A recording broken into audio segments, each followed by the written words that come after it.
Gaurko Ziruliruliko kapitulo berri honetan, Leire Vargas Nieto itzultzaile, idazle eta bertsolariarekin elkartu gara. Kaixo Leire, eskerrik asko gurekin hemen egotearren. Zelan zaude, ez dakit zelan hasi duzun urte berria? Kaixo, eta hasteko eskerrak zuei, hemen egoteko gonbita luzatzearren.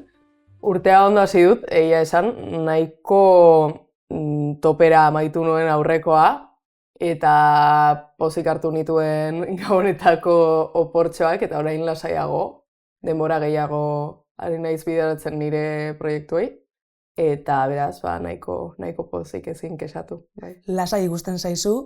Ez dakit orain gaur egun zertan ari zaren gehiago, ez dakit ahozkoan edo idatzizkoan, biak batera?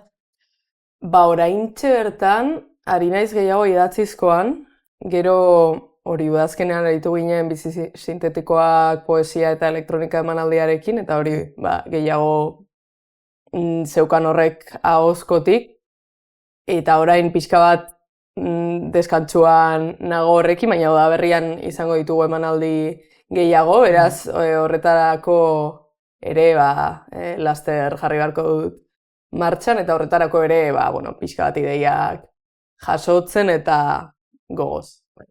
Ez dakit ezberdintasun bat dagoen eta agian gorputzak zerbait eskatzen dutzun, eta gero merkatuak, ez dakit ekilibrio hori nola erabiltzen duzun, edo gaiaren arabera aukeratzen duzun formatu bat edo beste nolabait esateko? Egia da, nahiko gauza desberdinak egiten ditudala esango nukela. Eta agian bakoitzak, funtzio bat betetzen duela niretzako, ez? Esaterako prosa idazten dudanean gehiago da nigandik ateratzeko pixka bat, ez? Beti dira zeharkatzen nauten gatazkak eta gaiak, baina saia naiteke beste norbaiten azalean jartzen, eta poesia normalean naiz eta gero fikzionatu hasiera batean beti ari naiz niretik, ez, eta agian hurbilagoak zaizkidan bizipenetatik. Eta orduan pixka bat momentuak eskatzen dit, gehiago daukadan beharra orain bizitzen ari naizena kanporatzeko edo ulertzeko sorkuntzaren bidez, edo beste zerbait esploratu nahi dudan, ez? Agian orain gehiago ari naiz horretan, eta gero poesian, poesia ahozkoak ere pixkat banarama ez hainbeste kontu intimoak lantzera, agian parpairerako idazten dudanean egiten dudan moduan, baizik eta kontu sozial eta nolabait esateko modu agerikoan kolektiboak direnak, ez, ze intimoak ere badira kolektiboak nire ustez, eta hain zuzen idazteak horretarako balio du, ez, horiek partekatu eta guztion egiteko, nolabait. Baina egia da, orain txertan mundua dagoen moduan, ikusten dudala erabateko beharra dagoela horri erantzuteko, ez, eta baliatzeko kasu honetan poesia ere horren aurrean eragiteko. Orduan zuk bai uste duzu gainera orain Rosaliaren arira, egia da berba asko egiten dela Rosaliaren inguruan, baina beti argi dago, eta gainera holan beste gauza batzuen inguruan agian garrantzitsuagoak direnak, ez ditugu aipatzen. Baina esan nahi dut, badagoela orain modan edo gai hori, aipatu duzun gai hori, dela artea politikoa behar duen izan, edo ez? Eta zuk baietz esan duzu edo baietz pentsatzen duzu?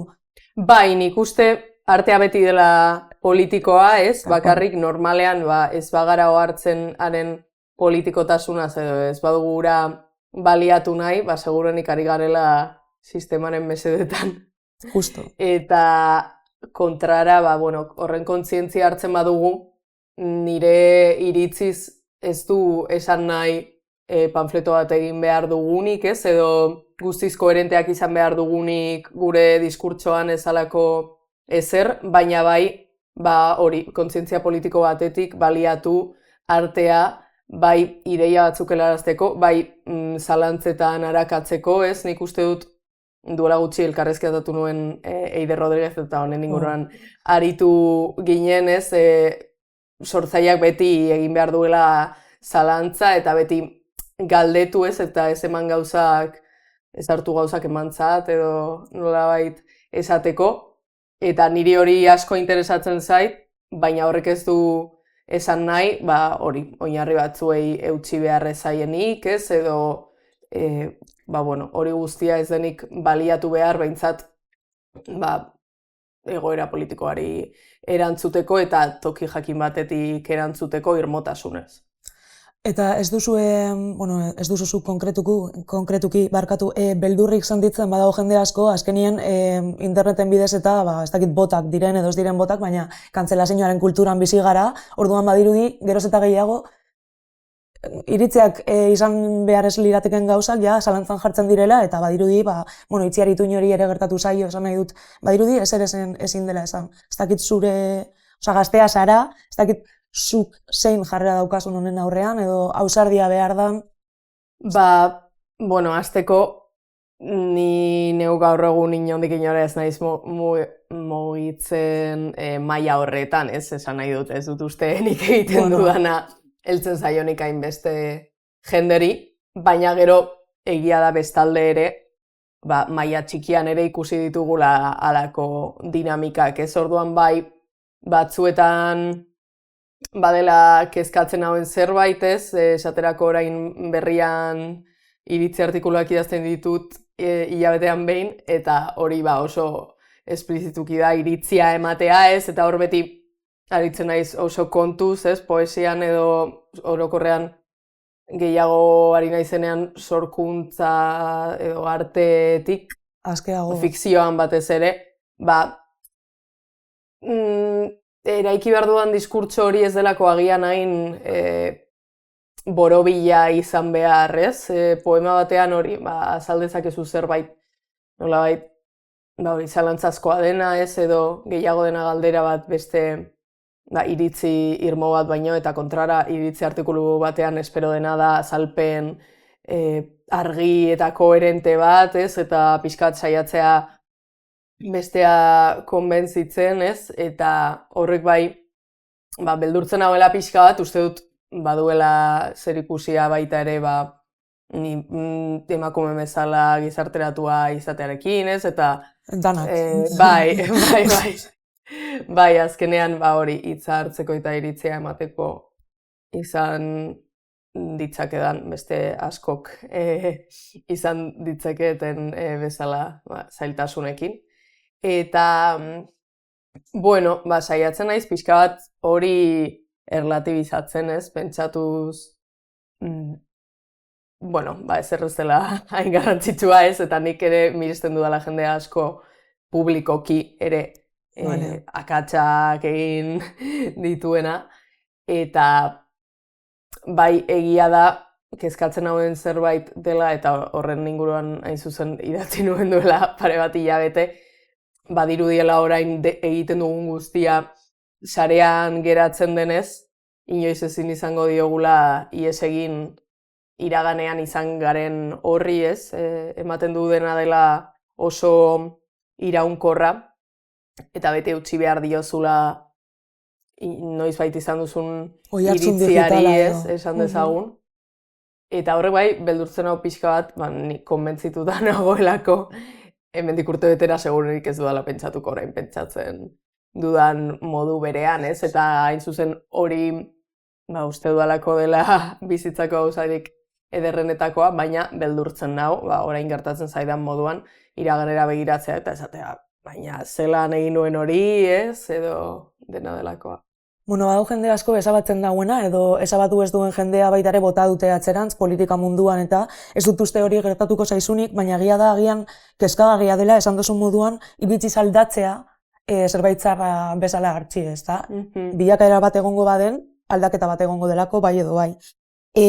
Baina bai honen arira aipatu nahi nuen 2021ean zure lehenengo olerki liburu zorogarria argitaratu zenuen, dena ametsa den irudipena.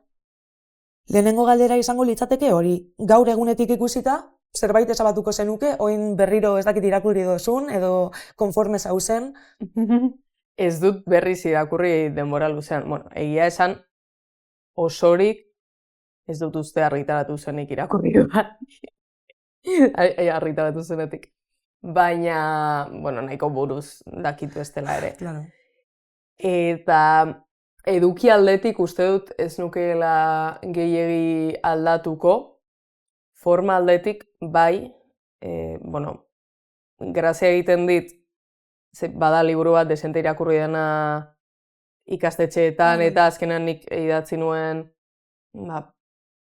bueno, nerabezaroko prozesu batzuk kontatzen ditu, ez? Gerora ere bizi daitezkenak, baina justu hor oso modu bortitzean ematen direnak, eta horren ondorioz asko irakurri da ikastetxeetan, eta oso eskertuta nago horregatik, ez? Kontaktu hori izateko aukera eman didalako gazteekin, eta agian bestela halako zerbait irakurriko ez duken jendeak irakurri duelako, baina askotan aipatzen duten gauza bat da Eluiar Lagun irakurri behar izan dutela liburua, eta egia da nik uste, bueno, idatzi nuen 18 urtetik 20 urte neuzkan garaira gutxi gora bera, eta uste dut momentu horretan sentitzen nuela beharra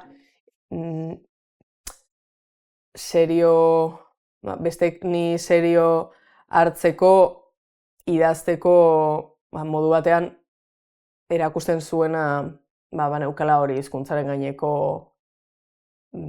nolabaiteko jakintza bat, ez, kontrolatzen nuela, nolabait, banekiela zertan ari nintzen, ez, eta orduan uste dut egin nuela pixka bat muturreregi eraman hori, ez, eta hori adibidez lexiko aldetik, gauza batzuk badaude hor, esan gaur egun gehiago naiz menos es más zalea, eta orduan hori asko soilduko nuke gaur egun idatziko banu, ez, saietuko nintzateke orain desente zaintzen dudan zerbait da, eta nik uste horren, bueno, lehenengo lan horrekiko ikuspegi kritikoaren ondorio ere badela, adibidez, niri hurbilekoak zaizkidan berbak erabiltzea batez ere, ez, nik agian ahozkoan erabiliko nituzkenak aldudanetan ez bada arrazoi jakin bat dagoela, ez, baina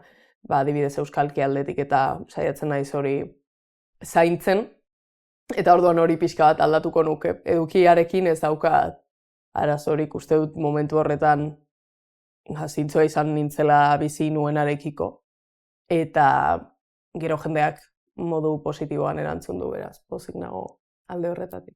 Klaro, ia da, ikastetxeetan irakurri badute, ikasi dutela bai gaiaren inguruan, esan nahi dut, eta baita ere, hitz horiek, esaten dituzun berba horiek berriak ikasi dituzte, eta hori positiboa da, baina bai galdetu nahi notzun, klaro, horrela emozionalki bilusteak zer ekarri dotzun, baita etxean ere ez dakizure gurasoekin aurretik tratatu dozun, edo haiek irakurtzean zelako erantzuna izan duten, ezta?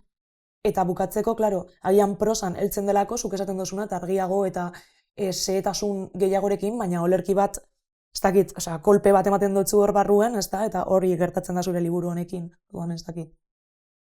Kontu asko dira, ja, baina ez ondo, eskerrik asko. Hasteko egia da, niretzako poesiaren, edo orain arte idatzi dudan poesia moldearen alde aberasgarrienetakoa behintzat dela daukan unibertsaltasuna, ez? Eta ematen dizun aukera hori elipsiaren eta zabali geratzen diren ate horien bidez zurera ekartzeko, ez? Eta hori izan da alde ederrenetako bat, lana argitaratzearen jaso duana, ez? Ikustea jendea bere egiten esperientzia horiek, ez? Eta balio izan du hori, hain zuzen kolektibizatzeko nik oso modu intimoan bizi izan nuen hori, ez? Eta gainera horren bidez, bueno, pixka bat ari nintzen ordurako, baina kokatzen hori egiturazko zera moduan, ez? Eragiten diguna askori, eta batez ere gorputz jakin batzuei, ez, modu jakin batean gizarteratuak izan garenak, eta horrek guztiak dakarrena ez politiko moduan irakurtzea. Eta gero egia da etxean amarekin harreman oso estua dudala eta beti partekatu dudala dena berarekin, orduan ez dut uste asko harrituko zuenik bera irakurketak. Eta aitak ez daki euskaraz, beraz ezin izan du irakurri. Eta agian bera, ez dakit gehiago harritu izango litzatekeen. Gero bai uste dut, familia urrunekoagoarekin, bai agian egon direla sorpresa gehiago, azkenean, gaur egun ere badirelako kontu batzuk zeinen inguruan kostatzen zaigun hitz egitea, ez? Eta gero uste dut, lako lan intimo bat argitaratzen duzunean, kontrastea dagoela, ez? Agian esplizituki esaten duzun horren artean, edo egunerokoan esaten duzun horren artean, eta gero liburuak adierazten duenaren artean. Orain lehenengo pertsonan eta nire bizipenez ari naiz, baina azpimarratu nahi nuke ere lehenengo liburuan. Orokorrean ez dagoela hainbesteko fikzionatze ariketarik, baina esaterako bigarrenean baietz, ez?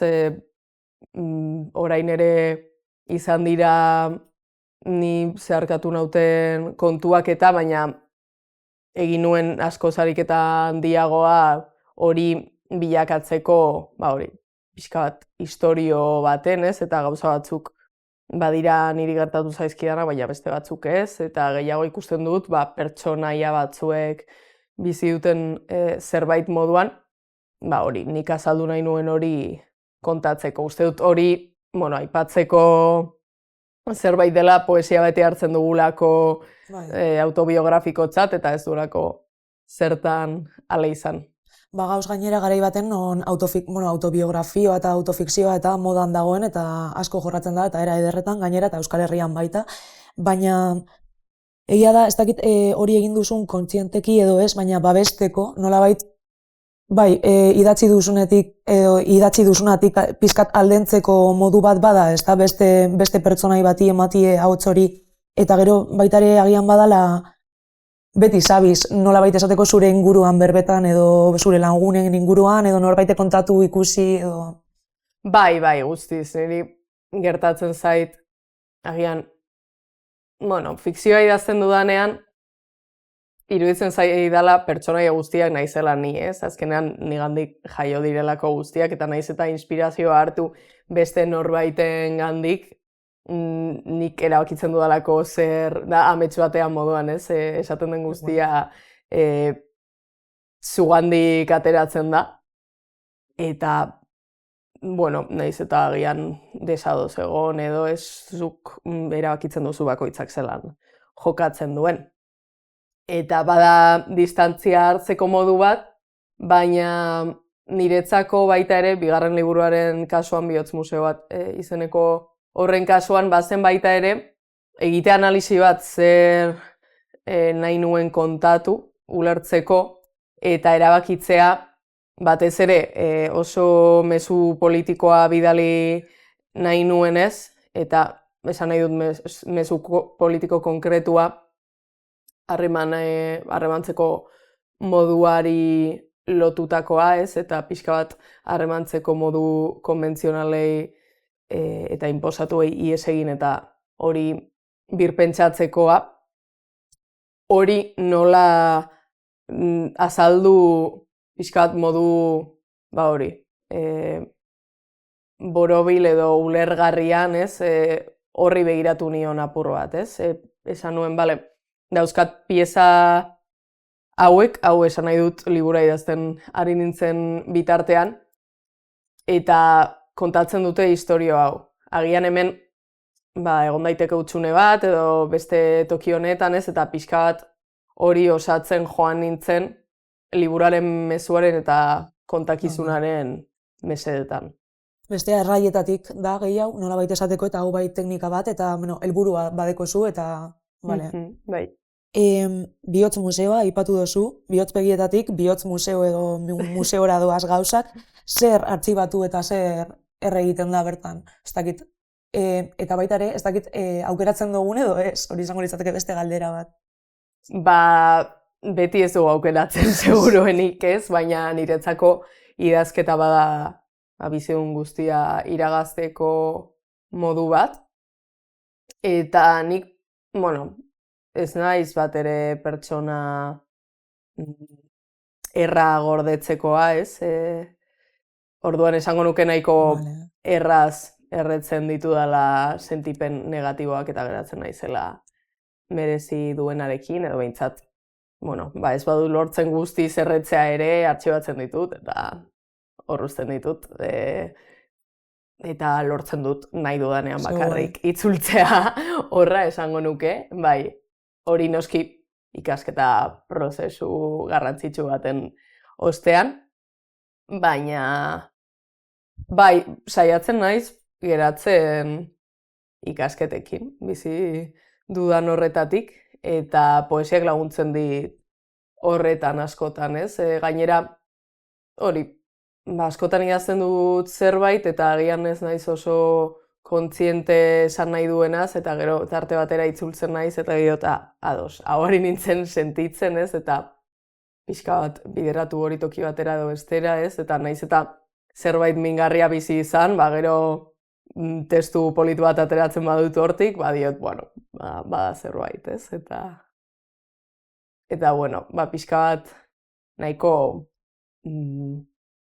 lasai nago oroar, bizi izan dakoarekin. Bale, Leire, gorputza iragazkia dela, ez dakit nola bihurtu duzun zuk teknika edo nola erabili arreta hartu horren inguruan? Nik uste dut, bueno, lehenengo liburu horretan dena ametsa den irudipena kontatzen den prozesuetako bat da elikadura nahasmendu bat, ez labur esateko. Eta hori oso lotuta dago nire bizipenetatik behintzat. Gorputza norberarengandik alienatuta dagoen zerbait moduan bizitzetik, ez? Eta entzungor egitetik gorputzak dioen horri, ez? Goseari, baina baita beste guztiari ere, ez? Eta pixka bat hori, izoztuta egotearekin zentzu fisikoan eta, bueno, orokorrean norbere beharrei dagokienez, ez? Eta nik uste dut hortik ateratzeko nik neuk bizi izan nuen esperientziaren parte handi bat izan zela ikastea nire beharrei entzuten, eta gorputzak informazio asko ematen du horren inguruan, ez? Agerikoena kasu horretan agian da berriz ikastea gosearen seinaleak detektatzen eta horiei men egiten, baina orokorrean denerako informazioa ematen du gorputzak, ez? Ez dut esan nahi horrekin sentitzen dugun hori edo gorputzean bizi dugun hori esentziala denik, ze uste dut lotuta dagoela guztiz irakatsi zaigun horrekin, esan nahi dut, irakatsi bat zaigu gauza bat nahi behar dugula, nahi izan behar dugula. Agian gure gorputzak ere horrantz joko du, ez? Edo behintzat bilatzen dizkigun seinaleak horrela interpretatuko ditugu, ez naiz bat ere aditua honetan, baina egia da, pentsatu da lapur bat gaiaren inguruan. Eta orduan, iruditzen zait, interesgarria dela hori ikastea entzuten, gorputzak dioskun horri, eta hori ere erabiltzea pentsatzeko tresna moduan, ez? Ihes egitea buru gorputz banaketa horretatik eta ulertzea gorputz sentsazioak eta emozioak ere izan daitezkeela hori jakintza metatzeko modu bat, batez ere geure buruari dagokionez, ez? Agian zerbaitek atzerakoa eragiten badigu, zergatik da hori, ez? Beti pistak ematen dizkigu gorputzak, eta uste dut gainera gaur egun bizi dugula egoera bat etengabe garamatzana geure burua estimulatzera, ez, eta ez geratzera pentsatzen sentitzen dugun horretan, eta garrantzitsua dela hori, pausa hartzea horretarako, ulertzea zer eragiten digun momenturo bizi dugunak, ez, eta esaten da konektatzea gorputzarekin, eta pixka bat topikoa bihurtu daia, ez, baina uste dut garrantzitsua dela. Bai. Hasieratik, baina egia da esan duzunagatik agian hezkuntzagatik edo gizarteagatik edo dana batera batzutan desagertarazten ditugula, ez dakit bai gorputzaren aztarna horiek edo informazioa ematen diguten aztarna horiek, eta orduan suposatzen dut esan duzunaren arabera izango litzatekeela gelditzea eta denbora hartu behar dozula berrirore agertzen diren arte edo ez dakit gozea bezala, ezta? Gozearen neurketa hori. Honen arira, klaro, oso ausarta iruditzen zait eta eskertzen dutzut elikadura nahasmen baten inguruan berba egin izana, ziur ikastetxeetan eta jende gazte askok ere eskertzen dutzula, baina ez dakit gero zein izan dan erantzun orokorra agian aurkeztu zenuenean, deseroso sentitu zaren momenturen baten espero dut ezetz, baina agian, lehen esan dutzu dana, biluzten ari zarenez, arrisku hori badau, ez dakit, espero dut ezetz. Orokorrean nahiko erosonago lanaren gainean egin diren irakurketekin. Pixka bat amorrua ematen didana da, mugatzen direnean irakurketa horiek, agian, konbentzioetara edo, ez? Esaterako lehenengo lan horren 3. atala orokorrean harremanen ingurukoa da, ez harreman interpertsonalen ingurukoa.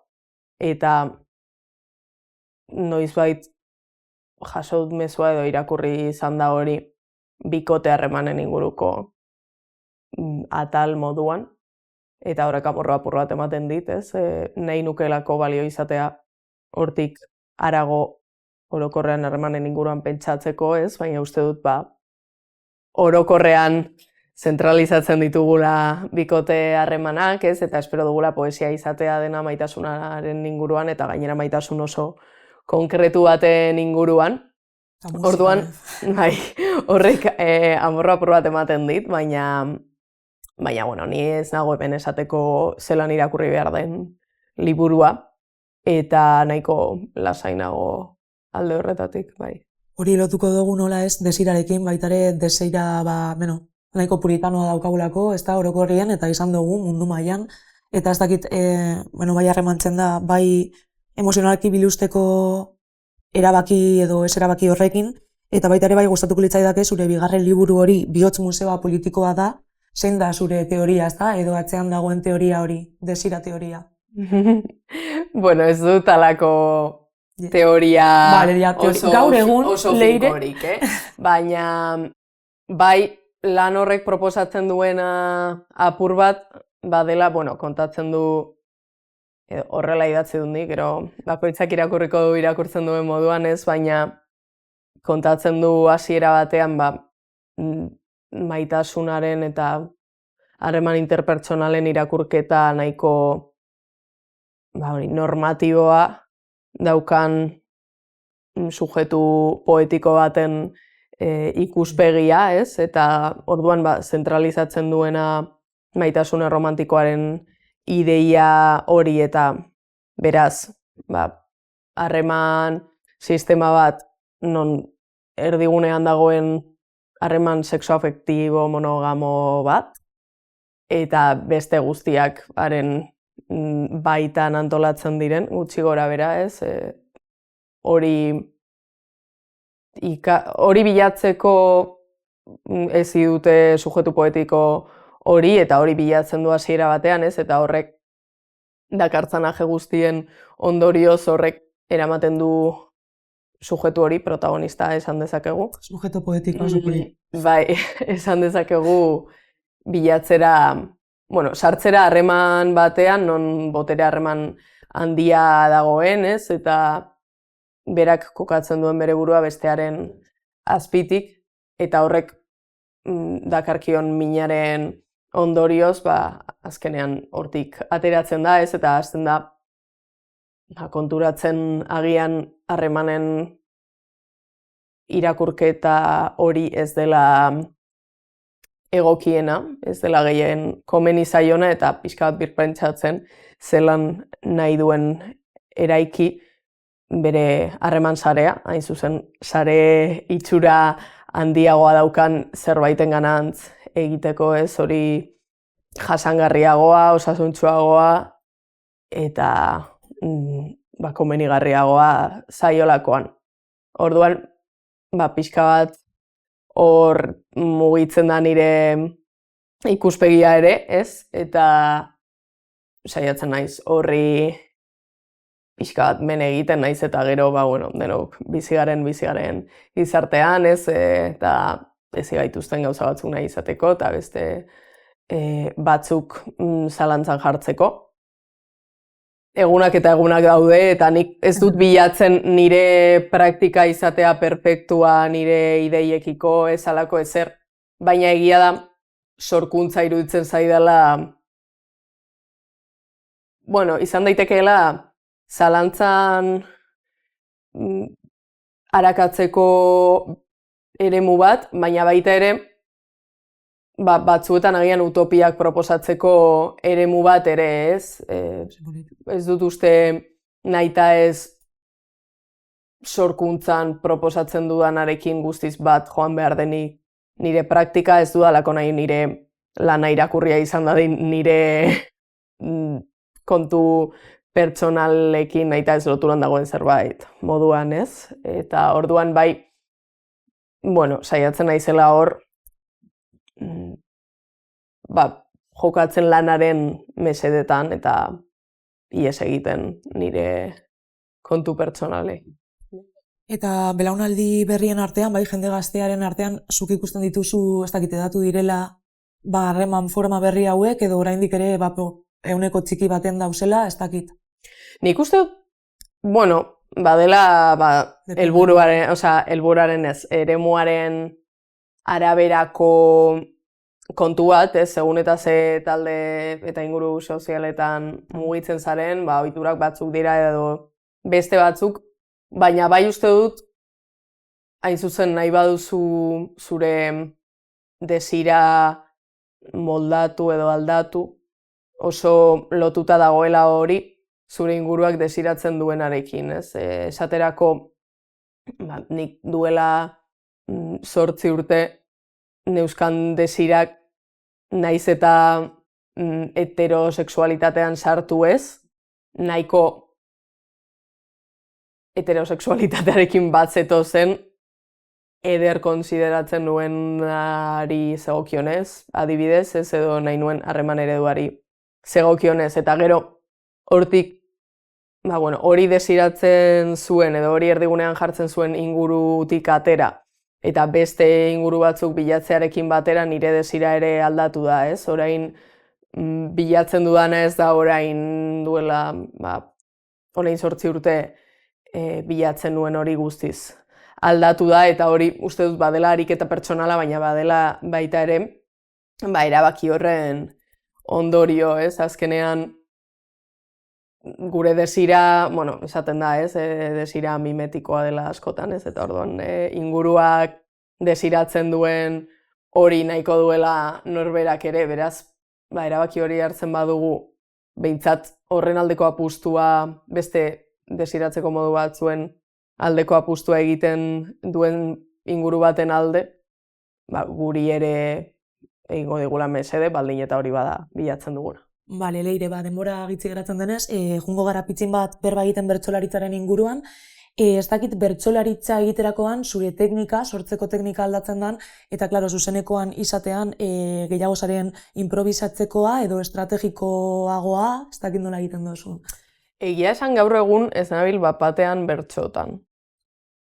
Eta, ni bertsotan hasi nintzen, pixka bat literaturarekin gehiago edo beste modu batean jolasteko bide bat bilatuz. Orduan hori interesatzen zitzaidan bertsotan ari nintzenean ere, bai agian, beste patekotasun horrek behartzen zaituela ez izatera, ez dakit forma aldetik horren perfekzionista, ez? Eta uste dut bertsolaritzak asko baloratzen duela edukia, ez? Eta orduan hori agian bazela pixka bat desberdina aurretik egiten nuen horretatik, ez? Eta gero eskatzen dizula erregistro askotan aritzea, ez? Seriago, humoretik, humorearen barruan ere dauden askotariko eremuekin, eta hori agian bestela ez nukela egin izango, ez? Adibidez, humorea bada zerbait, ez diodana neure buruari aukera handirik eman esploratzeko, ez? Eta orduan, zentzu horretan aberasgarria izan da hor egotea ni neu, eta gero hartzaile moduan egotea ere bai.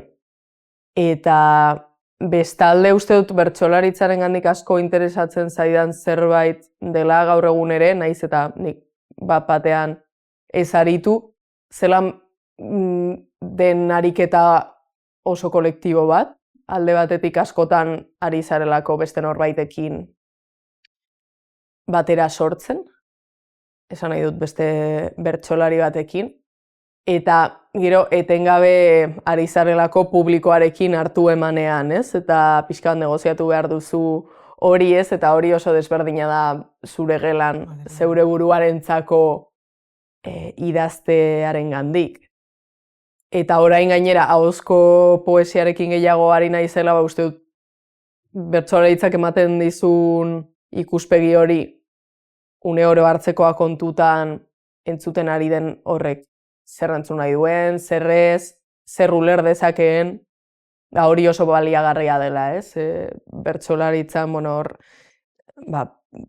asko hitz egin da eta pentsatu da honen inguruan, eta nik honetan ere ez naiz bereziki aditua, baina ez dakit, uste dut Maialen Lujanbiok aipatzen zuela, Moio liburuan, agian, bertsotan ari zarenean, esan dezakezula publikoa entzuteko prest dagoena, edo gehienez pixka bat urra dezakezula hori, baina ezin zarela guztiz aldendu horrengandik azkenean ez delako ulertuko, ez? Esan nahi duzun hori. Orduan, hori kontuan izatea idazterako orduan uste du garrantzitsua dela, batez ere bilatzen baduzu, hori aldaketa bat eragitea entzuten ari den edo irakurtzen ari den horrengan.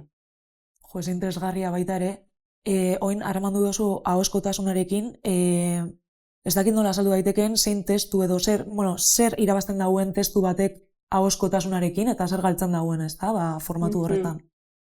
Nik uste dut ez dela nahita ez galtzea, baina argi dago, agian testu batek gorde ditzaken askotariko irakurketak mugatzen dituela, behin bakarrik edo entzuna izateko pentsatu bada eta behin entzungo baduzu, segurunik ezin zaitezkelako geratu esaldi baten atzean dauden 5 interpretazioak aztertzera, baina ematen diona dela hori norberarengan eragiteko gaitasuna, alde batetik gorputz sentsazioak eragiteko indarra esango nuke handiagoa izan daitekeela ahozkoan, baduzulako hori ahots bat helarazten dizuna zerbait, ez, askotan gorputz bat ere transmititzen duena gauza jakin bat, ez da gauza bera gorputz batetik edo beste batetik aritzea, hori esan gabe doa.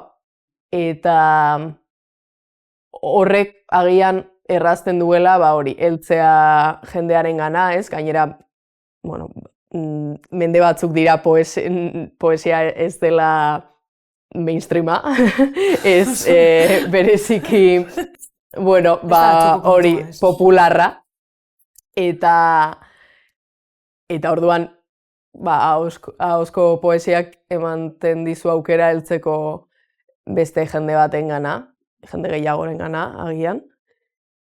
Eta baita ere, azpimarratzeko nik uste poesia izan daitekeela edonorentzako, ez? Ze uste dut jende asko ez dela hurbiltzen poesiara beldurraren ondorioz, ez ulertzeko beldurraren ondorioz, eta bueno, askotan ahozkoan eragiten duzula zerbait naiz eta dena ulertu ez, eta onartuago dagoela hori ez, eta bueno, hori dela azkenean bilatzen duzuna, ez? Zerbait eragitea eta zerbait aldaraztea zure lanaren bidez. Ez da? Bai. Agian ez da hainbat pentsatzi esan duzunazuk, behin entzuten duzulako, baina heltzen zaizu Hori da, bai. interesgarria. Bale, bai galetu nahi notzun baita ere, zer da, agian euskal kultura zirkuito horretan, hain gazte izan da, eta zuk esan duzun lez olerki munduan, ez dela oso mainstreama, eufemismo gisa erabiliko dugu hau, ez dakit nola eraman duzun, edo zein jarrera hartu behar izan duzun, baita ere, errespetatua izateko, emakume gazte gisa, ez dakit gainera zeure burua emakume bezala definitzen duzun, baina bueno, hori, kanpotik bai definitzen zaituzte horrela, suposatzen dut. Bai, nik neure burua ez zehazki, naiz eta estrategikoki batzuetan emakume moduan kokatu, baina esango nuke zorte handia izan dudala, oraindik literatur plaza mainstream horretan sartu aurretik ere, nebilelako sorkuntza modu kolektiboan bizi izaten, alde batetik bertsolaritzari esker, baina baita ere garai horretan Durangoko gaztetxea zenean geneukalako sorkuntza talde bat, ez? Eta nire lagun hurbilenekoak hor ezagutu nituelako, eta beraz, pixka bat organikoki bizi izan dugu beti sorkuntza modu kolektibo edo behintzat partekatuan, ez? Eta elkar besten dugu, partekatzen ditugu testuak, elkarri lagundu, elkar ulertu, horri dagokionean ere. Orduan uste dut hori izan dela niretzako babesgune handiena eta sostengatu nahuena eta pixka bat lagundu didana beste guztiari garrantzia kentzen. Gero, bai, bizi izan ditut beti aipatzen diren kontuak eta aipatzen jarraitu behar ditugunak jarraitzen dutelako gertatzen, ez? Hori infantilizazioa, ordezkagarritasuna, bai. Azalpenak. Bai. Aspertuta gaude horrekin, baina uste dut kontzientzia hartu izanak ere bagaramatzala beste jende baten horrekiko kritikoa den jendearen iritzia lehenestera lehenengo eta behin. Naiz eta gero botere daukanak normalean horrela jokatu ez eta hori uka ezina da eta horri kontra egin behar diogu. Guri ere eragiten digulako, naiz eta guk nahi ez. Behintzat gero geure burua baloratzeko orduan beste parametro batzuen gainean egitea eta beste jende baten iritzia kontuan izatea, uste dut hori nahitaezkoa dela hemen iraungo badugu. Bai, eta gainera mundu mailako momentu honetan, bereziki garrantzitsua dela dirudi. Azkeneko galdera egingo notzun, argi dago zeren alde edo egiten dozun, argi dago, aipatu ditugu gauza batzuk zeren alde egiten dozun edo idazten dozun eta bertsoak eta agozkoak egiten dituzun, baina gaur egungo leire eta bihar ezberdina izango da, zeren kontra idazten dauela esango luke. Osa, honen inguruan baita ere orain aipatu dozu, baina ez dakit zerbait gehiago dagoen hor, edo? Nik uste zurruntasunaren kontra esango nuke, oso deseroso sentiarazten hauelako horrek. Horrekin ez dut esan nahi irmotasunaren kontra, saiatzen naiz irmoa izaten, naiz eta kostatu. Baina bai hori, zurruntasunaren kontra egin nahiko nukeela eta gaitza dela orokortzea, baina eremu ia guztietan banagoela hor, bai. Horrekin geratuko gara eta gero aipatu dutzu da moduen zure poetikaren tesi bat eman beharko zenu gaur egun eta berriro ere aldatuko da, osake horregatik eskeskatu. Nik uste dut izan nahi duela behintzat intimoa kolektibo bilakatzeko toki bat, eta soziala norbere egiteko bide bat. Bai. Oraintxe bertan horixe izatea nahi nuke. Oso polita. Eskerrik asko, Leire. Plazer handia izan da, eta... Zuei, hurrengora arte.